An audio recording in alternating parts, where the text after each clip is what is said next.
여러분은 다시라는 말을 어떻게 알고 있습니까? 다시라는 말을 들었을 때도 어떤 생각이 드십니까? 다시라는 말은 우리가 잘 알고 있듯이 이전 상태나 그쳤다가 새로 이어지다를 우리가 다시라는 개념으로 알고 있죠. 즉 이전의 행동이 되풀이하다라는 것이 바로 우리가 잘 알고 있는 다시입니다. 이런 의미의 다시라는 말을 들으면 어떤 생각이나 추억이 떠오르는 것이 있습니까? 저에게는 학창시절 어릴 적 체육 선생님이 생각이 나고 그 체육 시간이 생각이 납니다. 체력 단련을 위해서 선생님께서 운동장 한 바퀴 선착순 5명 하면 어떻게 합니까? 우르르 뛰어가죠. 그래서 운동장 한 바퀴를 5위 안에 들어야 이제 그 다음부터 뛰지 않게 되는데, 제가 체격도 있고 또 달리기도 느리다 보니까 5위 안에 꼭 들어오지가 못했습니다. 결국 쉽지가 않았죠. 그래서 그럴 때마다 선생님께서 선착순 5위 안에 들지 못하면 늘 하는 말이 있습니다. 뭡니까? 다시. 그래서 다른 친구들은 한 바퀴 안에 들어오고 두 바퀴 안에 들어올 그런 일들, 그런 운동을 저는 매번 5바퀴, 6바퀴를 뛰었던 적이 있죠. 이와는 좀 상반되지만 다시라는 이 말이 싫을 때가 좀 경우가 있습니다. 싫은 경우가 좀 있는데 어떤 때냐면 뭔가 잘했는데 거기서 또 다시 하라고 했을 때이죠. 그런데 조금 더 상을 바꿔서 말을 한다면 우리가 실수하고 또한 우리가 실패했을 때 그때 다시 하라고 한다면 그것은 정말로 괜찮은 경우가 아닐지 모르겠습니다. 어떤 면에서는 복음으로 들릴 것입니다. 제가 서두에 설교를 하는 이전에 제가 이 다시라는 이 개념을 가지고 저의 또 경험도 이야기하는 이유는 무엇이냐, 바로 오늘 본문의 내용이 지금 드렸던 이 다시라는 말과 굉장히 어울리는 상황이기 때문입니다. 본문 1절 이하를 보면 하나님께서 모세에게 다음과 같이 말씀하십니다. 모세야, 돌판 2개 처음에 내가 만들어줬던 것과 같이 깎아서 다듬어서 올라와라. 그러면 그 두 돌판에, 지난번에 내가 깨트린 그 돌판에 써졌던 글을 내가 다시 새겨주겠다. 그 돌판을 내일 아침까지 준비했다가 아침 일찍 시내산으로 꼭대기로 올라와 나를 기다려라. 이게 오늘 본문 1절 이하의 내용입니다. 이 명령을 받은 모세는 열심히 준비합니다. 하나님께서 깎아주었던 그 돌판대로 만들고 다듬고 아침이 되자 그 돌판을 들고 산 위로 올라갑니다. 그런데 여기서 우리가 좀 간과해서는 안 되는 것은 무엇이냐면 오늘 본문의 바로 이 부분은 절대로 쉽게 그리고 간단히 넘어갈 부분이 아니라는 것이죠. 현재 이스라엘의 상황이 어떤 상황이었느냐라는 것을 우리가 질문해 봐야 되는 것입니다. 왜 돌판이 처음에 깨졌고 왜 다시 하나님께서 그 돌판에 다시 새겨주는 그 일들이 왜 지금 모세에게 일어났느냐라는 것입니다. 그것은 바로 치명적인 범죄로 인해서 하나님과 맺었던 그 언약이 깨어진 상황이기 때문입니다. 이 범죄는 출애굽기 32장에 등장하는 황금 그 금송아지를 만들고 그 주위를 돌면서 제사하며 춤추던 그 이스라엘 백성들의 우상 숭배를 의미하죠. 그때 모세는 그 언약의 돌판을 어떻게 했습니까? 힘차게 던져서 깨트렸습니다. 그것은 그들의 죄가 언약을 깬 행동이라고 여겼기 때문이죠. 그 이스라엘의 그 범죄 현장은 마치 아내가 부른 현장을 남편에 들킨 것과 같은 상황입니다. 그렇기 때문에 사랑의 증표니 또한 결혼의 반지니 한 것이 그 상황에서 어떠한 의미가 있겠습니까? 그리고 나서 모세는 그런 상황들을 어떻게든지 모면해보고 싶었는지 백성들을 용서할 수 없어서 우상숭배 앞에 앞섰던 그 자들 3,000명을 처단하고 금송아지를 갈아서 백성들에게 마시게 했던 것을 우리는 잘 알고 있습니다. 그러나 그 모세가 아무리 그렇게 한다고 해서 이스라엘이 하나님을 향하여 저지른 그 죄가 그리고 깨어진 그 언약이 회복될 리는 없었죠. 그래서 그 이후에 보면 모세가 하나님께 간절히 기도하는 내용이 나오는 것을 볼 수가 있습니다. 자신은 얼마든지 하나님으로부터 버림을 받아도 좋지만 이 백성만은 버리지 말아달라면서 하나님께 매달리며 기도하는 생명을 건 그 모세의 기도의 모습을 우리가 볼 수가 있죠. 하나님은 그 이스라엘들의 죄를 사해 주시겠다고 하셨지만 가나안으로 가는 길에는 동행하지 않겠다라고 말씀하십니다. 그래서 모세는 다시 또 한 번 하나님께 매달리며 기도하는 모습이 나옵니다. 하나님 없는 광야, 하나님 없는 가나안은 가장 위험할 뿐 아니라 결국 아무것도 아니라는 것은 이 모세가 너무나도 잘 알고 있었기 때문입니다.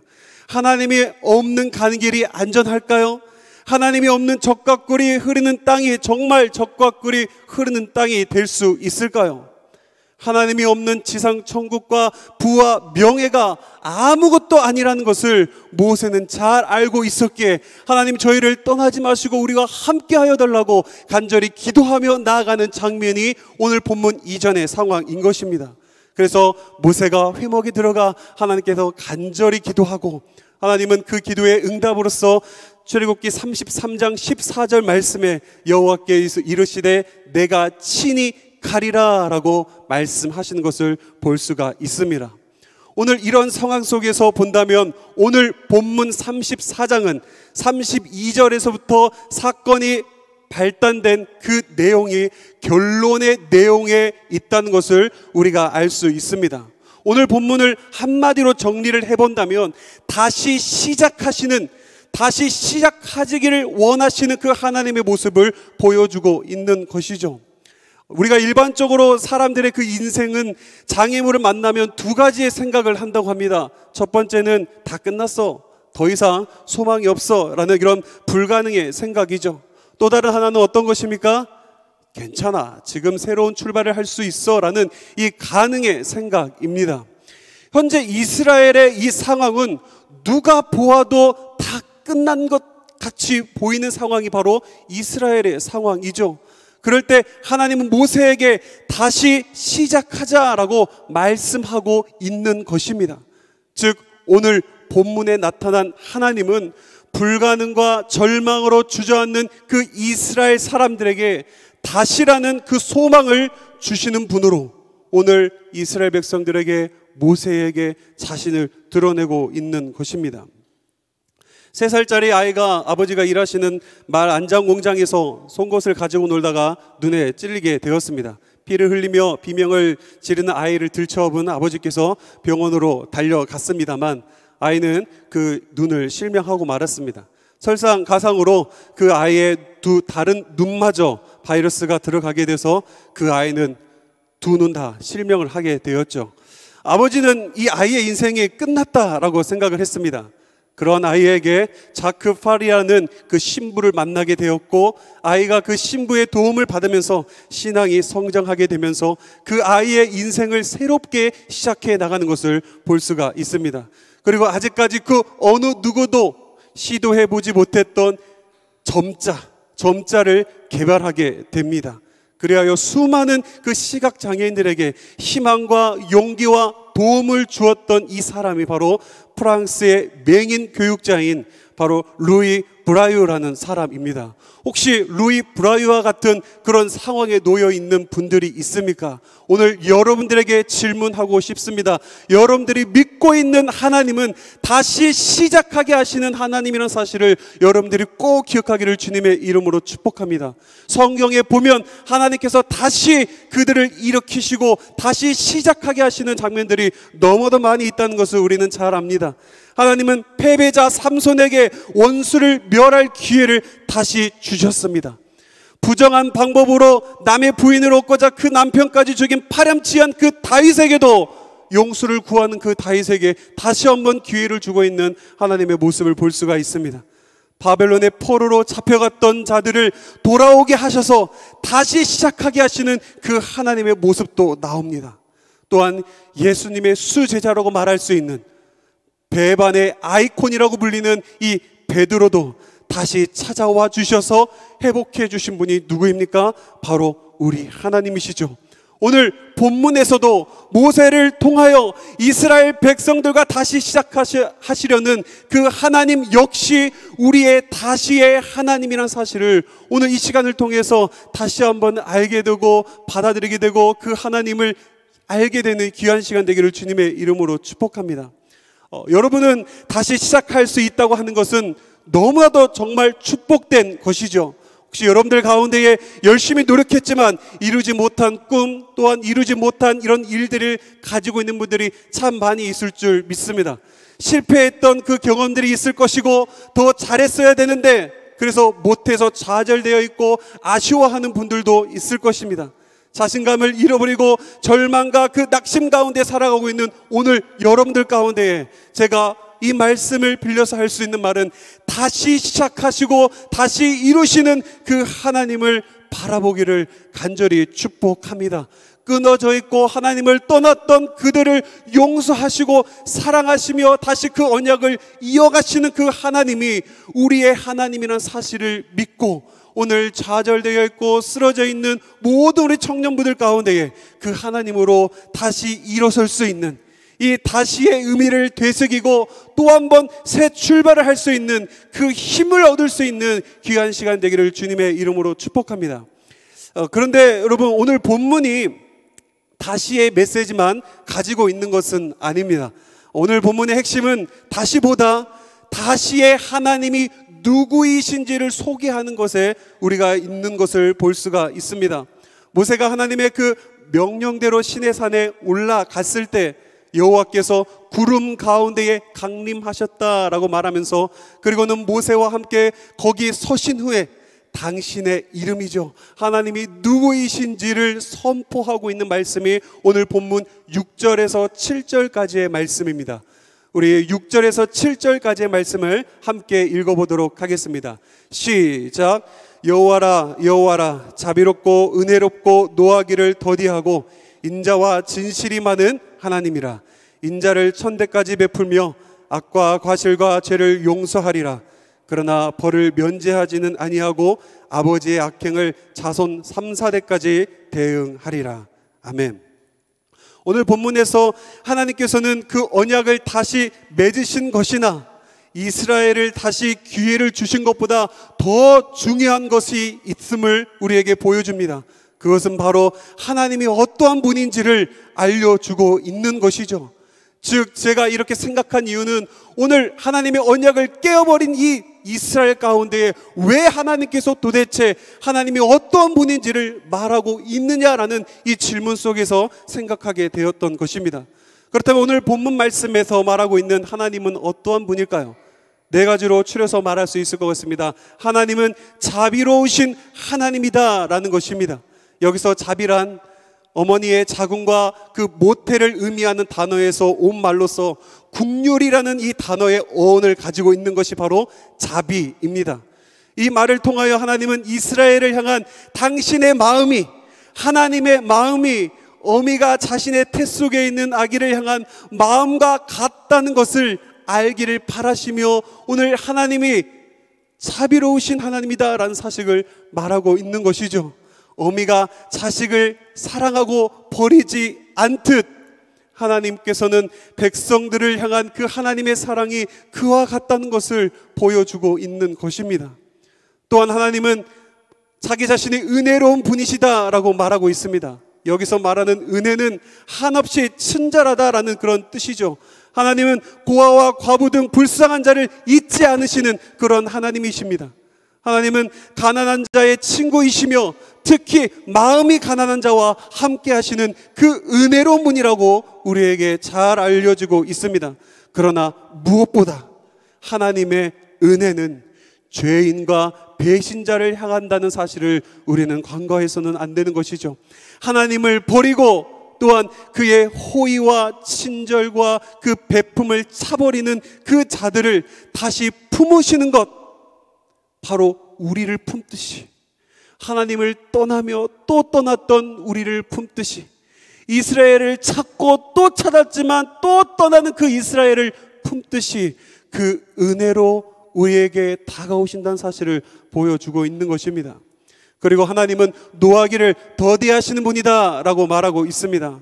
우리가 죄를 지을 때마다, 하나님을 진노하게 할 때마다, 그때마다 하나님이 그로 인하여 벌을 하시거나 그 벌로서 죄인을 죽였다면 세상에 남아있을 사람이 있을까요? 물론 여기서 노하기를 더디하신다라는 말에는 언젠가 한번 크게 진노를 하신다는 그런 하나님의 의미를 가지고 있습니다. 그것은 최후의 심판에 될 것입니다. 그때까지는 하나님은 자신의 그 분노를 참으시고 스스로 누그러뜨리시면서 용서하시고 기다리시는 하나님이다라는 것을 보여주고 있는 것이죠. 그런 노하기를 더디하시는 그 하나님의 성품 때문에 오늘 우리가 생명을 부지하며 살아가고 있는 것 아닙니까? 또한 하나님은 인자와 진실이 많은 하나님이다 라고 말하고 있습니다. 여기서 인자는 사랑, 자비, 긍휼, 애정, 이 모든 말을 총괄하는 단어로 쓰이는 말이며, 이 진실이란 성실한 분이다 라는 것을 의미하고 있는 것이죠. 따라서 하나님은 넓게 용서하시고 깊이 사랑하시는 하나님이다, 자기 사랑에 성실한 분이다 라는 것을 말해주고 있는 것입니다. 즉 영원히 변하지 않으시는 하나님이심을 우리에게 알려주고 있는 것입니다. 그렇다면 우린 이런 하나님 속에서 오늘 본문에 집중해 봐서 본다면, 그렇다면 스스로 언약을 파기하고 하나님을 배신한 이스라엘 백성들과 다시 언약을 맺으시는 이 장면에서 하나님께서 자신을 알리시는 이유가 무엇일까요? 오늘 이 상황에서 왜 하나님은 자신이 누구이시며, 나는 노하기를 더디하는 분이야, 은혜로운 분이야, 또한 나는 자비로운 분이야 라고 왜 자신을 드러내고 알리고 있느냐라는 것입니다. 그것은 하나님이 어떤 일이나 겉으로 드러난 것보다 하나님 자신을 더 주목하라라는 그 의미로 저는 발견하게 되었습니다. 오늘 본문의 내용을 좀 빌려서 표현을 해본다면, 깨어진 그 언약에 집중하는 것이 아니라 그것을 다시 이어가시는 그 하나님이 누구이신지 거기에 우리가 집중해야 돼, 그 하나님을 알아야 돼 라는 그런 목적 가운데에 오늘 본문에 하나님이 누구이신지를 드러내고 있다는 것입니다. 여러분, 오늘 이 내용에서 하나님이 누구이신지를 알기를 주님의 이름으로 축복합니다. 하나님을 조금 더 깊이, 조금 더 많이, 조금 더 확실하게 알라라는 그런 의미입니다. 하나님은 보다 친밀하고 그리고 보다 많이, 보다 깊이 알면 우리가 다시는 그 하나님을 떠나게 되는 그런 일들이 줄어들 수 있으며 주님 안에서 성화되어지는 과정의 지름길이다라는 사실을 알려주고 있는 것이죠. 그렇다면 우리가 하나님을 배반하고 불순종하고 죄를 짓는 등 그 모든 것의 원인이 어디 있다라고 말할 수 있겠습니까? 그것은 바로 하나님을 잘 모르기 때문이라는 것입니다. 하나님이 어떠한 분인지, 하나님이 우리를 얼마나 사랑하신지를 잘 모르고 있기 때문에 늘 우리에게 일어난 일만 주목하고, 또한 과거만 주목하고, 또한 세상에서 어떻게 살아야 잘 살 수 있는지 주목하고, 앞날에 대해서만 우리가 눈길을 보내고 있기 때문이라는 것이죠. 그래서 하나님은 오늘 본문에서 당신을 알리시는 이 일을, 언약의 이 갱신하는 과정 가운데에, 그 언약을 이어가시는 그 과정 가운데에 더 중요하게 알리고 있는 것입니다. 오늘 여러분들에게 한번 질문해 보도록 하겠습니다. 스스로 한번 자신에게 질문해 보십시오. 오늘 여러분들이 믿고 있는 하나님은 어떤 분이십니까? 여러분은 어떤 하나님을 믿고 계십니까? 혹시 여러분도 하나님보다는 더 다른 것에 주목하고 있지는 않은지 한번 돌아볼 수 있는 시간이 되기를 주님의 이름으로 축복합니다. 말씀을 맺도록 하겠습니다. 오늘 본문이 주는 메시지는 두 가지입니다. 첫 번째 하나는 우리의 하나님은 다시의 하나님이시다라는 것이죠. 오늘 본문에서 하나님은 모세에게 다시 돌판을 만들어라, 다시 산으로 올라와라, 내가 언약의 계명을 다시 기록하겠다라고 말씀하십니다. 모세를 다시 시내 산으로 부르셔서 계명과 그 언약을 다시 말씀하시고, 또 두 번째 돌판을 쓰시려는 것은 결국 하나님은 우리를 끝까지 끝까지 사랑하시는 분이라는 것을 보여주고 있는 것입니다. 사랑하는 여러분, 우리는 실패할 때가 참 많이 있습니다. 좌절할 때도 참 많이 있죠. 넘어질 때도 많이 있습니다. 그러나 하나님은 우리를 위해서라면 둘째 돌판만이 아니라 수십 번, 수백 번, 수천만 번의 다시 그 돌판을 쓰실 분이라는 것을 여러분들이 꼭 기억하시기를 주님의 이름으로 축복합니다. 왜 그렇습니까? 왜 하나님이 우리에게 그런 분이십니까?